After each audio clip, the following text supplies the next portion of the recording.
few years later, I worked full-time at the produce market. I started driving a truck all across Europe and also Russia. Between the ages of 14 and 44, I didn't go to church, but God was like a tuna fisherman who had a fish on his hook and he would never let it go. Every time I had to drive through the night, for example, I made 2 crosses and I asked God to protect me. As a workaholic, I was gone lots of weekends and holidays, so it was no surprise that my marriage didn't last. I had become very arrogant and abusive, mostly verbally, but physically also a couple of times. In 2002, after my divorce, I moved to Canada to pursue my selfish dream. I wanted to drive a truck coast to coast in North America. I always wanted something more, something bigger, something better, but it could never satisfy me. I couldn't understand how I could leave my wife and my daughter, whom I still love, but knew it was the right thing to do. I didn't want them to live with my abuse, so I left. I knew I was going to suffer and to cry and to be alone a lot, but I had to endure it. What I didn't know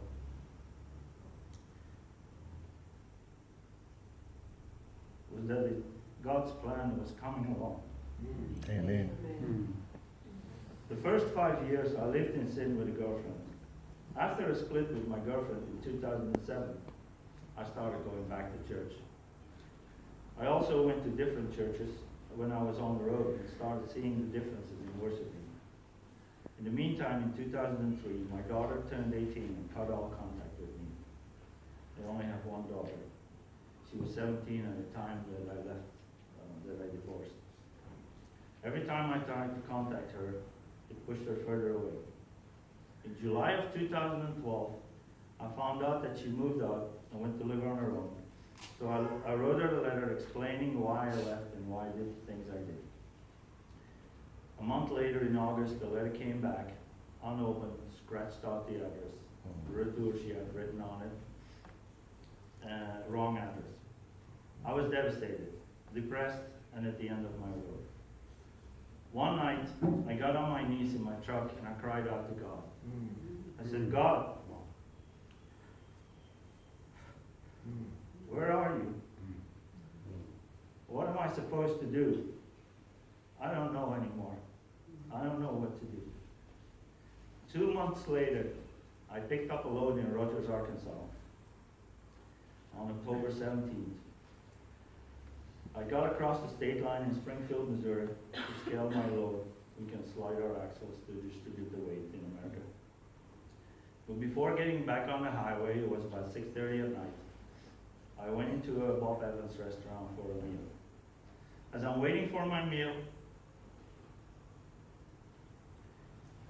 with a glass of water and a cup of coffee, 3 people walk in. A younger lady, an older gentleman, and a younger gentleman.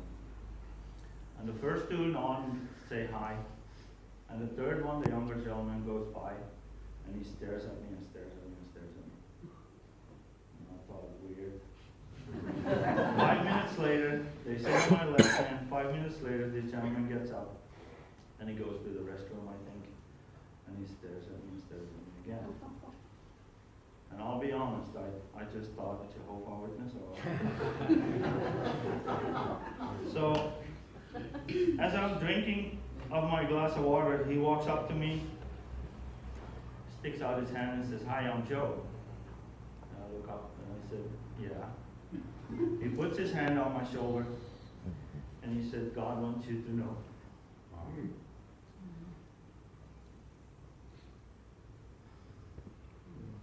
God wants you to know that He hasn't forgotten about you.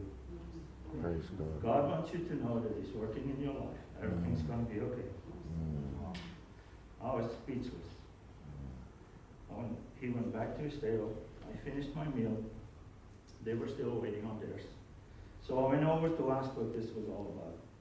And he said, when we walked in, God told me, tell this gentleman I haven't forgotten about him. Tell this gentleman I'm working in his life. Everything's going to be okay. So he walked back by and he said, "Are you sure, God? I don't even know this man. He's never come here. He's a stranger to me." He says, "Yes, definitely Italian.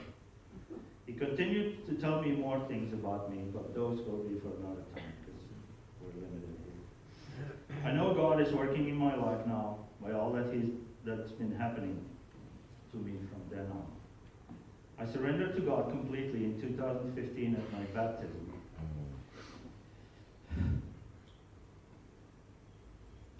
And I no longer have any needs. I could care less about the materialism or the showing off of my possessions as I did in the past. My biggest possession now is my love for Christ. Amen. Who nailed my sin on the cross. And my heart for others. Thank you for giving me the opportunity to share my testimony. May God bless your hearts, and I sincerely hope I touched yours.